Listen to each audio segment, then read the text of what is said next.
Fala, meu povo! Bom dia, boa tarde, boa noite. Não sei que horas que você vai assistir esse vídeo, essa videoaula.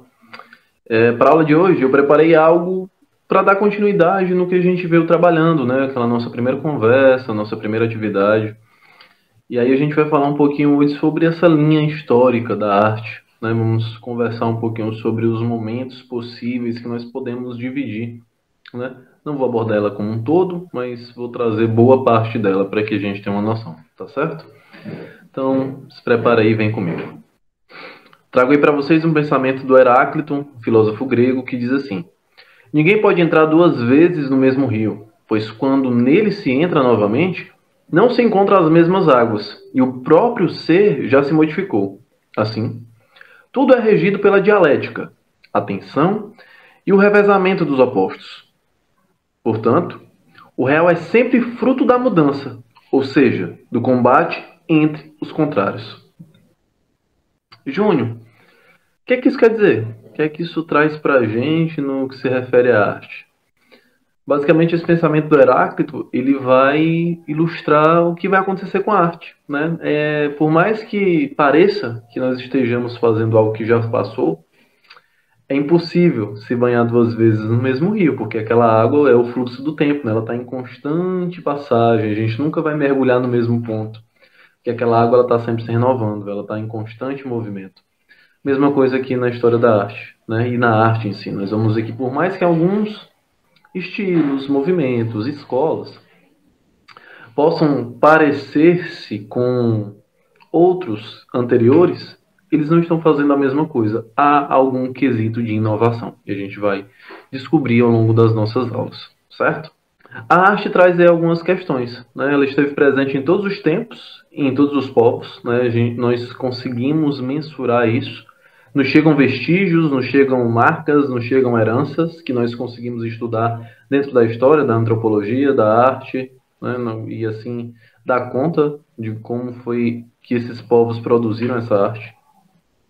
A arte ela também vai aderir a algumas questões, né, como as formas, né, ideologias e técnicas, né, essas três valências, por assim dizer, elas vão estar ligadas à arte. Ela vai lidar com a forma que os objetos, que a obra vai ganhar, com a ideologia, os pensamentos que estão sendo trabalhados por trás de cada fazer artístico e, consequentemente, as técnicas utilizadas para essa criação. Ela também lida com uma questão de tradição e inovação. Como é que nós podemos definir isso, né?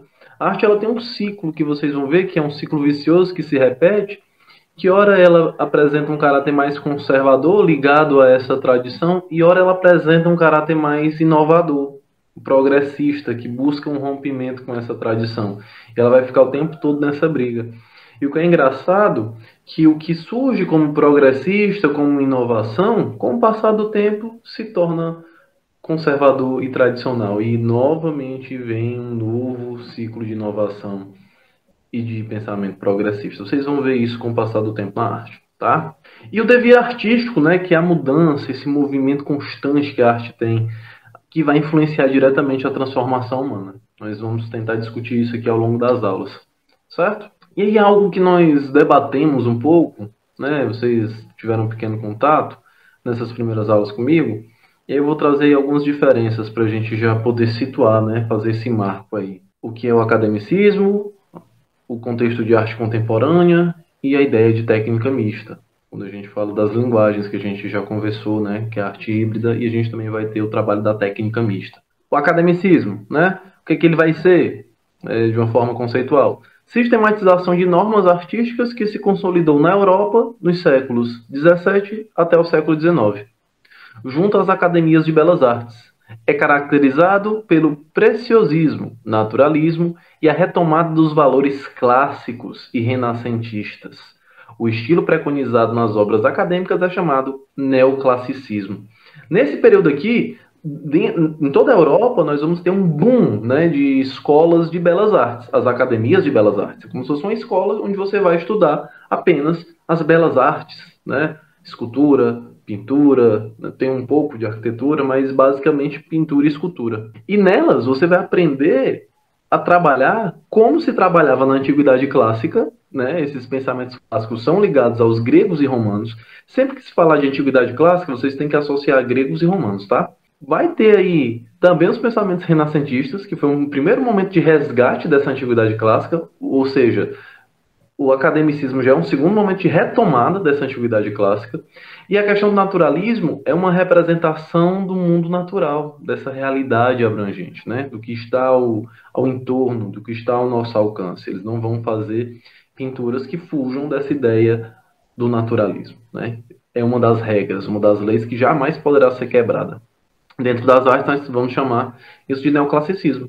Em contramão, né, em contrapartida, muito tempo depois, nós vamos ter a arte contemporânea, muito sucinta, para a gente entender. Olha aí, compreende as obras elaboradas desde a metade do século XX até a atualidade, ou seja, o que foi feito de 1950 até os dias de hoje. Então é algo muito recente, a arte contemporânea está acontecendo. E é por isso que a definição dela é muito maleável, né? Dependendo do momento, nós vamos ter alguns pensamentos diferenciados em relação a ela. E a técnica mista, a utilização de variados materiais e técnicas na criação de uma obra, impossibilitando a sua classificação em sua categoria convencional. Ou seja, eu posso usar elementos que às vezes estão na escultura, na pintura, né? Faço uma mescla disso e ela se torna uma arte híbrida. Usa técnicas mistas e nós não conseguimos definir se ela pertence à escultura ou se ela pertence à pintura. É algo que a arte contemporânea vai trazer muito consigo, mas que não é exclusividade dela. Antes mesmo, na história da arte, nós já podemos identificar e encontrar isso, certo? Vamos seguir. E aí a gente vai ter o academicismo e o impressionismo, né? O academicismo, lembrando que ele vai querer ditar as regras. Vocês têm um trabalho que é a Grande Odalisca, do Angrê, né? Ele tenta resgatar a ideia da antiguidade clássica, né? Percebam aí o corpo nu, que é algo que a antiguidade clássica vai trabalhar muito. Só que algo que o neoclassicismo tem, que é o academicismo, é que esse resgate, esse retorno, não é tão bem feito. Percebam aqui comigo, né? Acompanha aqui a coluna da Grande Odalisca, né? Olha onde vai terminar a bunda dela, né? O glúteo dela, por assim dizer. Não parece encaixar na morfologia da imagem, né? Parece que está ali descompensado por uma questão do nu, que não poderia ser explícita, era uma das regras da academia, nem no presente, né? O nude não poderia, fala-se de nudes hoje em dia, né? Mas o nude é algo que já está presente na história da arte há um bom tempo, desde muito antes da Antiguidade Clássica, né? Antes dos gregos e dos romanos, o nude já era trabalhado. Essa transição também do quadril para a coxa dela, né? Glúteo e coxa aqui, ó, a gente também não consegue perceber direito, como o Angrê acabou trabalhando. E a perna dela aqui que passa, ó, parece que a perna nem pertence a ela, apesar de ser a perna dela, né? Ó, mas dentro do que nós temos do corpo dela trabalhado, foge. Ou seja, são a antiguidade, desculpa, a antiguidade clássica não. O neoclassicismo, ele vai acabar cometendo alguns equívocos, porque vai querer se prender às regras muito rígidas. Isso vai acabar deixando os artistas muito inquietos. Na contramão disso, nós vamos ter o impressionismo. Um pouco depois, né, bem depois, que vai começar a abrir caminho para a arte moderna. Que dentro da arte moderna nós vamos ter os movimentos de vanguarda, que é algo que nós também vamos ver. Vou explicar o que vai acontecer por conta do impressionismo. Mas olhem aí, neoclassicismo, uma pintura extremamente naturalista, com a Grande Odalisca, né? Algo que está dentro do campo do real. Já o impressionismo, olha lá, a imagem do impressionismo. Como ela foge já, em termos de estrutura. Nós conseguimos identificar o cenário. Porém, não é uma imagem naturalista. Não é um retrato fiel da realidade. Tem ali a mão, o toque artístico do pintor. Do artista que escolheu fazer esse quadro dessa maneira. Depois a gente vai entender os motivos e os porquês. A gente tem o realismo como uma das referências aí contra o academicismo, que eu já falei com vocês, né, em aulas anteriores. Lembrem-se aí, né? Trouxe aí alguns quadros. A gente tem aqui os Quebradores de Pedra, né, do Gustave Courbet, que ele é o grande responsável pelo realismo, é ele que vai começar a trazer os trabalhadores comuns para dentro das telas, para dentro das obras de arte, e isso vai ser um absurdo, isso vai causar, assim, um espanto para a sociedade da época, né, vão considerar esse trabalho sem ser artista. Tanto é que recebe esse nome porque está tendo uma exposição oficial, digamos assim, e uma secundária. Na secundária estavam esses trabalhos do Gustave Courbet. E desde que o mundo é mundo, se você quer fazer uma boa divulgação, né, nas redes sociais, basta você gerar uma boa polêmica. E foi o que o Colbert acabou gerando aí com seus trabalhos. Então, acabou que na mostra secundária teve mais visitações do que na mostra principal. E um desses foi um jornalista que acabou escrevendo como, intitulando o trabalho de O Realismo, né? E aí eles seguiram com esse título, né? Os Realistas, ou o Realismo na pintura. E lá as mulheres peneirando trigo, né? Eles vão ter muita influência das correntes filosóficas da época, como a gente também já conversou um pouquinho, mas quando a gente for tirar uma aula só para o realismo, eu vou aprofundar com vocês. Mas só relembrando aí, né? Temos o positivismo, o determinismo e o evolucionismo, né? Essas três correntes filosóficas vão influenciar esses artistas. Depois a gente vai entender como e de que forma, tá? E a gente tem também o Edouard Manet, que ele vai estar ali numa transição de academia para o impressionismo. Ele vai começar a criar pequenas cisões nos trabalhos da arte, né? Notem, o Piquenique na Relva, ou Almoço na Relva, que é o primeiro trabalho, nesse primeiro quadro, se vocês notarem, lá no fundo, né, ele faz uma coisa que para a academia é uma atrocidade. Ele começa a acabar com os contornos. Toda a imagem tem os contornos bem definidos, né? Além de ter um nude, né, da mulher com os homens contemporâneos, né, de agora, no caso, no período em que ele havia feito o quadro, o que vai escandalizar a academia, porque era contra as regras, esse nu só poderia ser um nu referente à mitologia ou ao passado, nunca poderia ser um nu atual, um nu presente. Então, o Manet vai fazer isso. E também os contornos precisavam ser bem definidos. E olha lá, no fundo, se vocês observarem, ó, os contornos aqui, as tintas vão se misturar no próprio quadro, tá? E também na Olímpia, onde ele faz um nu atual, presente e acompanhado, né? Não é um nu só. Muitas vezes o nu solo era permitido, mas aqui ele faz um nu acompanhado. Ou seja, começa a quebrar essas regras, esse pensamento que a academia acaba impondo. Tá bom? Aí, para a gente poder se situar melhor, eu fiz uma linha do tempo da história da arte, para vocês entenderem mais ou menos por onde nós vamos passar e o que é que nós vamos discutir, certo? Temos aí, começando lá na Antiguidade Clássica, sempre falar de Antiguidade Clássica, lembra do trabalho dos gregos e dos romanos, né? Eles vão ter uma forte influência do antropocentrismo, vão valorizar muito a razão. O corpo ele vai ser trabalhado como uma forma divina e a proporção e o equilíbrio é o que eles irão buscar. Tá? Vamos discutir, estudar, ver imagens, esculturas, trabalhos que vão falar sobre isso, para que a gente possa entender como é essa aplicação. Depois a gente entra na Idade Média, cerca de 1000 anos de domínio da Igreja, também conhecido como Idade das Trevas. A Igreja vai vir com um pensamento contraditório, né, contra o antropocentrismo, vem com o teocentrismo, que é Deus no centro do pensamento, né? O antropocentrismo é o ser humano no centro, no pensamento, né? Já o teocentrismo coloca Deus, e isso vai fazer com que a igreja queira negar todos os trabalhos feitos anteriormente, né? Uma arte tida como arte pagã. A igreja não vai querer fazer isso, o que acaba promovendo um retrocesso na produção artística. E vocês vão ver que a gente pode dividir essa Idade Média em 3 períodos: bizantino, românico e gótico. E aí a igreja vai penar um bom tempo para conseguir desenvolver esse trabalho artístico. E aí a gente consegue dividir bem cada etapa e cada fase dessa, tá? A arte muda, não é mais o corpo humano, que é uma forma divina, agora a arte é uma busca de Deus, né? Somente os corpos sagrados e celestiais vão ser representados. Não vou ter o homem, a presença do homem nesses trabalhos. Quando aparece, ele é identificado e não ganha importância. E eu vou dar preferência pelos temas bíblicos, afinal, a gente está falando da igreja. Passa a Idade Média, né, a gente chega no Renascimento. Renascimento volta à ideia do antropocentrismo. Recebe esse nome de Renascimento porque vai resgatar as ideias lá da Antiguidade Clássica. Vai renascer esse pensamento que havia sido deixado de lado, que havia sido praticamente morto durante a Idade Média, por isso que ele renasce. E aí, quando ele resgata, ele vai trazer, claro, o antropocentrismo, esse pensamento do ser humano no centro das ideias, a razão retorna, e aí eu vou ter alguns avanços tecnológicos que vão mudar muito a forma de trabalhar dos artistas. Eles vão desenvolver principalmente a tinta a óleo, né, porque vai permitir a secagem muito mais lenta dos trabalhos, o que vai permitir com que eles façam detalhes cada vez melhores. Aqui na Idade Média vocês vão ver que o trabalho era difícil. Tinha apenas duas técnicas, a têmpera e a encáustica. Na têmpera eu vou fazer pigmentos com ovos. Imagina aí o trabalho que era fazer, misturar os pigmentos em pó com ovo, clara e gema, e o cheiro que ficava, né? E secava muito rápido, então eles não tinham tanto trabalho, não tinham tanta dedicação nos detalhes, precisavam pintar rápido, porque aquilo ia secar muito rápido.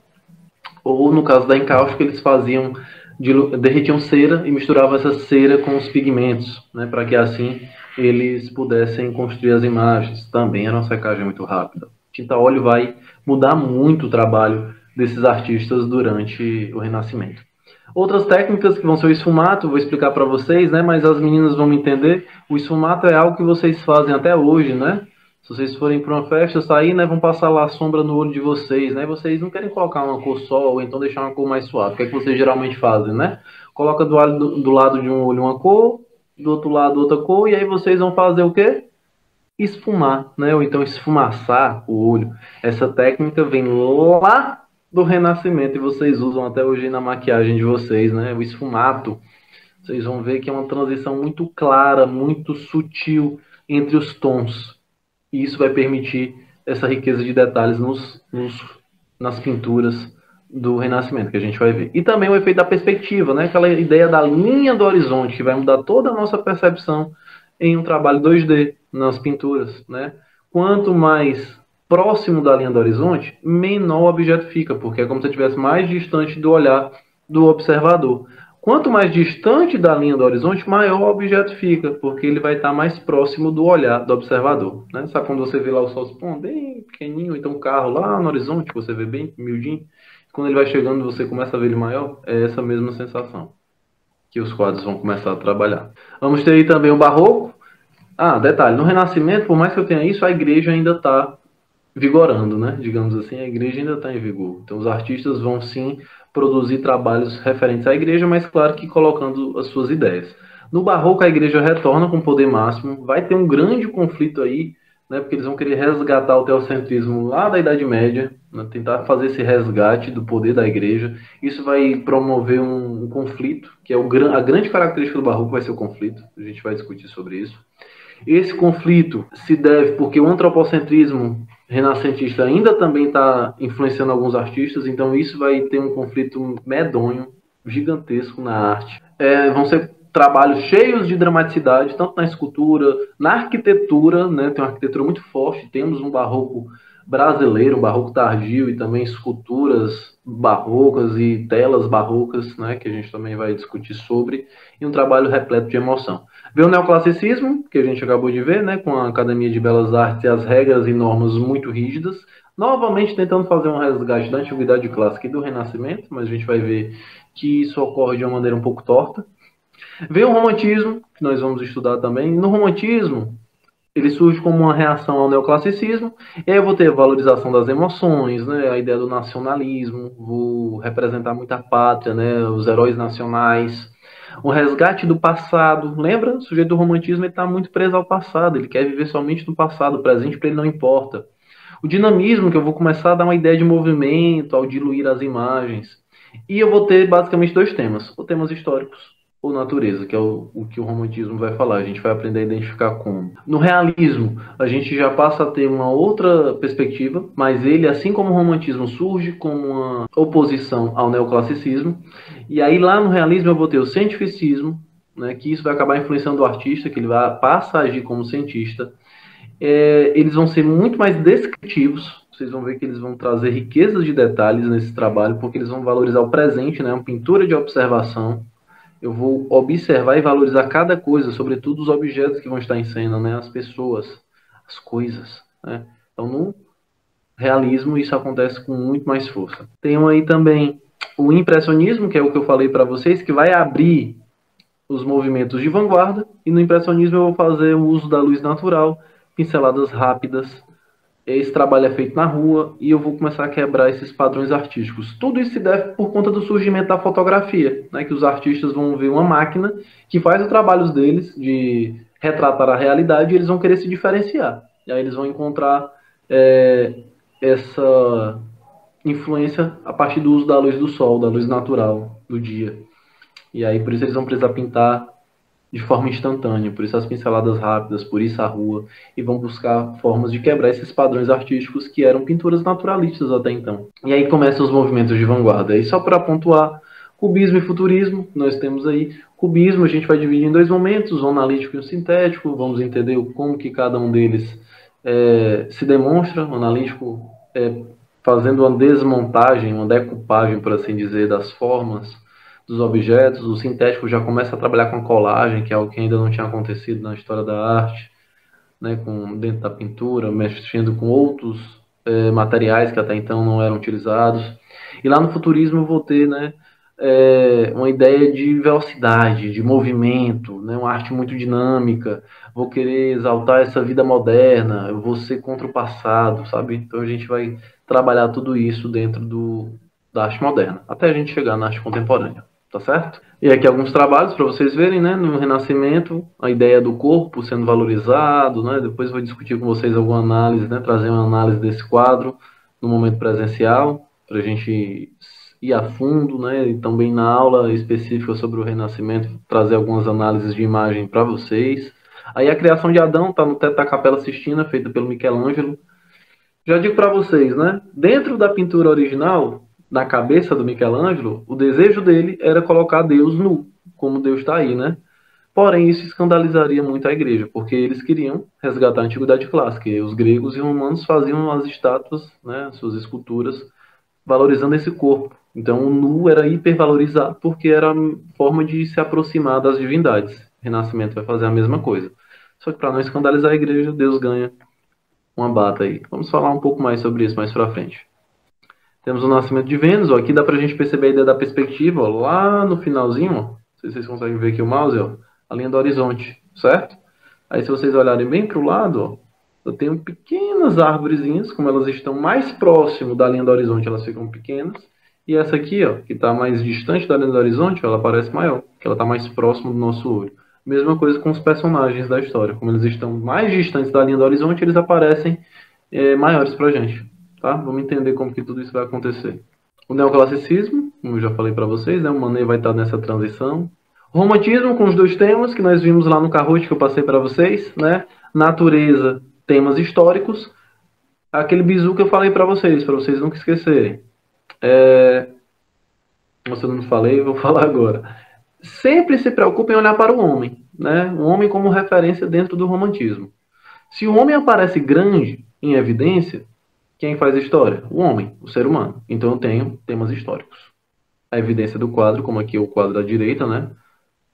É o homem. São os fuzilamentos do dia 3 de maio de 1808, em Madrid, o quadro do Goya. Do lado esquerdo também tem a presença do homem, mas olha aqui, ó, o tamanho do homem, a proporção do homem para o que é todo o quadro. O que domina o quadro não é o homem, é a natureza. Percebem? Então, sempre no romantismo, o bizu é para eu identificar. Olhe para o homem. Se o homem aparece pequeno, é natureza. Se o homem aparece grande, é tema histórico. Júnior, se o homem não aparece, aí é natureza. Pode ter certeza. Tá? Lembra. Referência para entender o tema no romantismo é o ser humano. Se ele aparece em evidência, tema histórico. Se ele aparece pequenininho, frente ao todo do trabalho, da tela, natureza. Tá? Se ele não aparece, também é natureza. Tem um realismo, que eu vou começar a trazer os trabalhadores, né? Que é engraçado, por exemplo, que aqui no trabalho do Millet, nas respigadoras, eu tenho um tutorial de como ser uma respigadora, né? Rapidinho aqui para vocês, né? Quando a gente faz uma redação, nossa leitura ocidental, lemos da esquerda para a direita, de cima para baixo. Quando a gente vai fazendo essa leitura nessa ordem, esquerda, direita, cima, baixo, a primeira respigadora que a gente chega é essa aqui de touca verde. Né? Então, o primeiro passo para você ser uma respigadora, você precisa começar a se abaixar.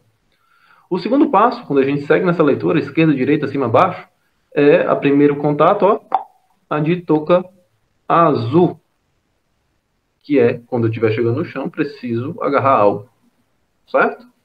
E o terceiro passo é a de touca vermelha, que depois que eu agarro algo, eu vou arrancar isso do chão e me levantar. E aí eu tenho aqui o ciclo de trabalho de uma respigadora. Olha aí como o Millet, o cara lá do realismo, mostra o trabalho pra gente, né? Vocês vão ver. E um detalhe também que o realismo tem que é muito forte, né? Ó, Percebam que eu não tenho o rosto das personagens. Eu não consigo identificar se é a Maria, se é a Joana, se é a Josefina. Não consigo. Porque não me interessa personificar essas personagens. O que me interessa é falar da função delas. Elas são as respigadoras, né? Não é a Maria, não é a Joana, não é a Josefina. Não estão personalizando a história. Estou falando de todas as respigadoras, tornando essa história universal. E aí vamos ter o impressionismo, né? O impressionismo vai ser dividido em dois momentos. A gente tem o impressionismo e o pós-impressionismo. Quando a gente estiver aprofundando o impressionismo, eu vou entrar com força, né, nessa temática para vocês, para que a gente possa entender as diferenças entre um e outro. E por fim, o futurismo, né, desses que eu falei para vocês, né, a ideia da velocidade. Percebam aqui a menina, né? Aqui é uma menina correndo na varanda, tá? Não sei se vocês estão vendo. Depois eu posso conversar com vocês pessoalmente, né? Num momento síncrono. Mas é como se fosse o The Flash. Não sei se vocês já assistiram, né? O The Flash, quando ele corre, fica aquele borrão atrás dele, né? A velocidade da menina é tamanha que ela está fragmentada na varanda. A gente consegue ver até a varanda através dela. Mesma coisa que o carro, né? A velocidade é tamanha que eu consigo distorcer a imagem. A gente vai analisar e entender essas coisas nas aulas específicas de cada tema. Tá bom? Beleza, meu povo? Para casa, eu vou deixar uma atividade para vocês com algumas questões. Vou separar 5 questões com base no que eu apresentei para vocês.